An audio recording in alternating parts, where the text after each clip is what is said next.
ลว่าความที่เรามีอารมณ์ที่อยากจะสร้างสิ่งที่ดีงามให้เกิดขึ้นจินตนาการที่ผมมีเนี่ยผมอยากเห็นประเทศไทยง่ายๆเลยคือคนไทยหายจนซึ่งโลกยุคใหม่เนี่ยที่มันมีไอตัวเมตาเวิร์สซึ่งกำลังจะเกิดเนี่ยโลกเสมือนจริงจะวิ่งนำโลกความเป็นจริงเพราะฉะนั้นถ้าคนไทยมีจินตนาการเยอะๆเราก็จะสร้างโลกเสมือนจริง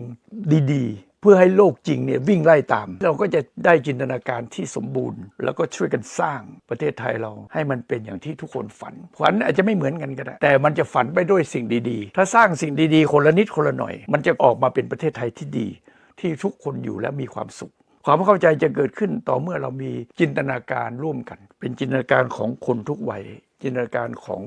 คนทุกอาชีพจินตนาการของคนทุกเพศนะว่าจะเป็นใครจะคิดว่าตัวเองเป็นเพศอะไรก็แล้วแต่มันคือมนุษย์และมนุษย์คนไทยเหมือนกัน